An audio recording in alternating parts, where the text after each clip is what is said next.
I dream చూస్తున్న ప్రేక్షకులందరికీ నమస్కారం.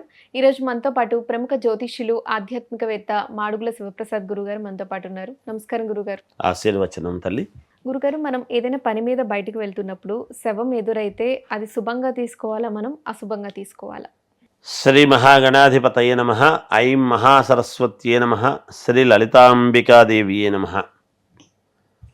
సహజంగా మనము బయటికి ఏదైనా ముఖ్యమైన పని మీద వెళుతూ ఉన్నప్పుడు కొన్ని శకునాలు అనేటువంటివి ఉంటాయి. ఆ శకునాల్లో కొంతమంది కావాలని, కొంతమంది ఎదురొస్తే బాగుంటుంది అనేటువంటి దృక్పథంతో వాళ్ళకున్నటువంటి ఇదితో చేసుకుంటూ ఉంటారు.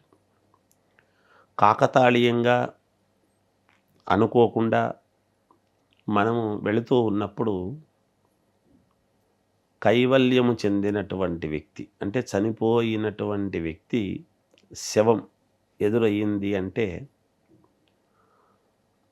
మనం ఏమనుకుంటామంటే అయ్యో శవము చనిపోయినాడు అయ్యో అని అనుకుంటాము. కానీ ఆ వ్యక్తి పరమేశ్వరుడిలోకి ఐక్యమైనట్టుగా భావిస్తాం. లయకారకుడు కదా పరమేశ్వరుడు. అందుకని అక్కడ మనం ఎప్పుడైతే శవం ఎదురవుతుందో, శవం ఎదురయ్యింది అంటే శుభశకునము అంటున్నాడు. మనము వెళ్ళేటువంటి పని ఖచ్చితముగా మేలు జరుగుతుంది మనకు అనేటువంటిది మనకు శాస్త్రంలో చెప్పినటువంటి మాట. అంటే శవం ఎదురొస్తే చనిపోయి ఉంటాడు కదండి, మరి మైల కదా అంటే ఎవరికి?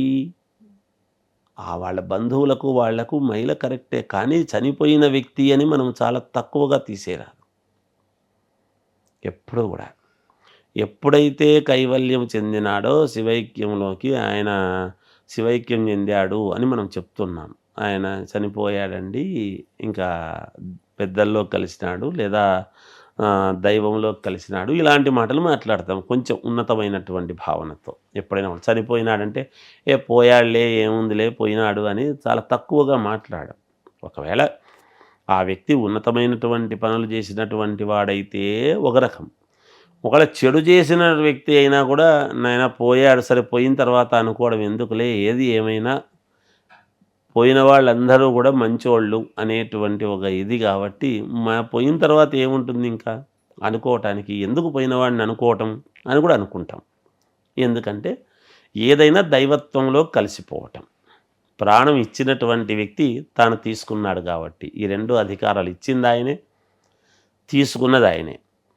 ఇవ్వటానికి ఏదో ఒక కారణం కావాలి కాబట్టి తండ్రి కారణం అవుతున్నాడు, బీజం వేయటానికి క్షేత్రం తల్లి అవుతున్నది. ఒక కారణం లేనిదే పుట్టుక లేదు, కారణము లేనిదే పోవడం కూడా ఉంటుంది. ఏదో ఒకటి చెప్తాం మనం. ఆయన తీసేయాలి అని అనుకున్నప్పుడు శరీరము మాత్రమే భౌతికంగా ఇది మనం అనుకుంటాం, కానీ ప్రాణం అనేటువంటిది చీమ దగ్గర నుంచి ఏనుగు వరకు ఒకటే మామూలుగా. అందువలన ఎప్పుడైతే ఆ ప్రాణం అనేటువంటిది ఎప్పుడైతే మామూలుగా పంచభూతాల్లోకి కలిసిపోయిందో మనం ఎట్లా చూస్తాం? మంచిగానే చూస్తాం. కాబట్టి మనకు మంచి జరుగుతుంది ఎదురైనటువంటి వాళ్లకు. వెనకాల వస్తూ ఉండేటువంటి వాళ్ళు ముందు శవం పోతూ ఉంటే వెనకాల రావటం అనేటువంటిది కొంచెం అశుభం. దాని వెనకాల మనం పోవటం అనేది, అది వెళ్ళిపోయిన తర్వాత ఒక 5 నిమిషాలాగి వెళ్ళిపోవచ్చు మనం. అంటే లోకము కదా, సమాజంలో ఎవరి పనులు వాళ్ళకు ఉంటాయి. దాని వెనకాలే అది పోతూ ఉంటే వెనకాలే పోతున్నాడంటే వెనకాలే ఎవడు పోవాలి? రక్త సంబంధికులు, బంధువులు, వాళ్ళు వెళతారు. అందరూ పోరు కదా, బయటి వాళ్ళు మిగతా వాళ్ళకి ఏం సంబంధం ఉండదు. మానవతా సంబంధాలు ఎంతవరకు ఉంటాయి అంతవరకే ఉంటాయి. అందువలన వీళ్ళకి సంబంధం లేదు కాబట్టి అలా ముందు పోవు. ఎదురు ఎప్పుడైతే అయ్యిందో శవం అనుకోకుండా ఎదురు రావటం అనేటువంటిది, ఇది వీళ్ళు కోరుకుంటే వచ్చేది కాదు. పోతూ ఉన్నప్పుడు ఎదురయింది శవం, అలా పోతూ ఉంది, మనం ఈ లైన్లో పోతున్నది, ఆ లైన్లో ఎదురవుతున్నది. ఓహో శుభం, మనం పోయేటువంటి పని ఖచ్చితముగా నెరవేరుతుంది అనటానికి కొన్ని శుభశకునాలలో ఇదొక శకునం. యువతలి వాళ్లకు శకునం మంచిదే. అంటే ఒకరి ప్రాణం పోవడం మనకు మంచిదా అంటే కాదు, అలా కోరుకోలేదు కదా. తాను ఒక పని మీద పోతూ ఉన్నప్పుడు అది ఎదురయ్యింది. ఎదురైనప్పుడు చూశారు, మంచిది. అలాగే గురుగారు ఉదయం లేవగానే ఇప్పుడు ఇంట్లో వాళ్ళ ముఖం మనం చూస్తాం. కానీ బయటకొచ్చినప్పుడు ఎవరో కనిపిస్తూ ఉంటారు.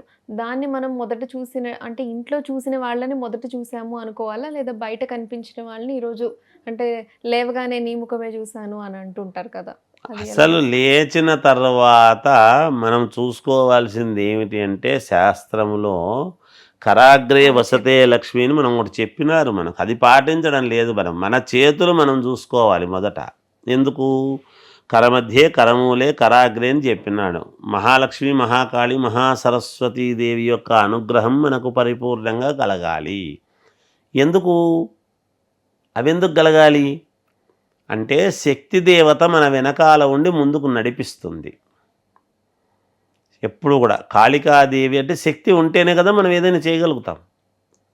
కాబట్టి ఆ శక్తి అనేటువంటిది అవసరం. లేచాము అంటే మనకు శక్తి ఉంటేనే లేస్తాం, చలనం ఉంటేనే లేయగలుగుతాం. అంటే ఏదైనా చెడు జరిగిందనుకోండి, ఈరోజు ఎవరి ముఖం చూసానో అంటుంటారు కదా! అది ఇంట్లో వాళ్ళు ఒకవేళ మీరు చెప్పారు అరచేతులు చూసుకోవాలి అని. ఇంట్లో వాళ్ళు చూసిన దాన్ని మొదట చూసినట్టు తీసుకోవాలా? మనం బయట చూసిన వాళ్ళని మొదట చూసినట్టు తీసుకోవాలా? ఎవరిని చూసినా ఏమీ జరగదమ్మా, మనం అనుకుంటాము. అది ఊరికే మన శకునాలు సెంటిమెంట్గా అంటుంటారు కదా! మనం మాట్లాడుకునేటువంటి మాటలు తప్ప అదేముండదు. అట్లా ఏమీ లేదు.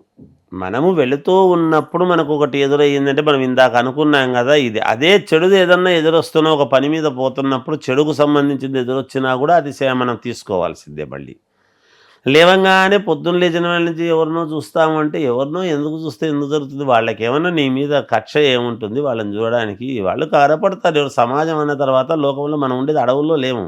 చాలా మందికి రకరకాల మూఢనమ్మకాలుంటాయి. ఒక బిడ్డ ఉన్న వాళ్ళని చూడకూడదు, వితంతువులను చూడకూడదు ఇలా అంటూ ఉంటారు కదా! వీటి గురించి అడుగుతున్నాను. సంబంధమే లేదు. తల్లి ఉంది, తండ్రి లేడు. తల్లిని చూసినంత మాత్రాన వితంతు ఎట్లా అవుతుంది? మామ లేడు, అత్త ఒకవేళ మన ఇంట్లోనే ఉంటుంది, అత్తని చూస్తాము. ఏం సంబంధం? వాళ్ళు ఏమైనా కోరుకుంటారా మా అల్లుడు చెడు బాగుండకూడదని? లేకపోతే తల్లి ఏమైనా నా కొడుకు బాగుండకూడదని కోరుకుంటారా? లేదు. పరాయి వాళ్ళైనా వితంతువులు అనేటువంటి వాళ్ళు ఎవరిని తప్పు పట్టడానికి లేదమ్మా. వాళ్ళ మనస్సు మంచిది అయినప్పుడు ఎవరిని ఏమనడానికి లేదు. వాళ్ళ మనస్సును చూడాలి. మనస్సు కనపడేది కాదు, వాళ్ళ లోపల ఏం కోరుకుంటారో వాళ్ళు. ముత్తైదువులను చూస్తేనే మేలు జరుగుతుంది, వితంతువులను చూస్తే చెడుపు జరుగుతుంది అని ఏ శాస్త్రములోనూ చెప్పబడి లేదు. వాళ్ళు ఇంకా మంచి మనసుతో ఉండేవాళ్ళైతే ఎదురొచ్చినా పరమ సంతోషం. ఎదురొస్తే ఏం కాదు, ఏమవుతుంది? వాళ్ళు ఎదురొస్తే ఏమవుతుంది? ఏమీ కాదు. మనం అనుకుంటాం ఏదో అవుతుందని. మనం అనుకోవడం తప్పు. ఇవన్నీ మన మన మూఢనమ్మకాలు అంటారు. ఆత్మన్యూన్యతాభావం అంతే మనకు. అరే పొద్దున్నే వీళ్ళని చూస్తున్నాము, రోజు ఈమె కనపడుతుంది అట్లా అంటే, ఎదురుబెదురు ఉన్నాక కనపడుతుంటారు. వాళ్ళని తప్పుపట్టడం ఎందుకు మనము? భగవంతుడు వాళ్ళకు ఒక అన్యాయం చేశాడు, భర్తను ముందుగా తీసుకెళ్ళడం అనేది.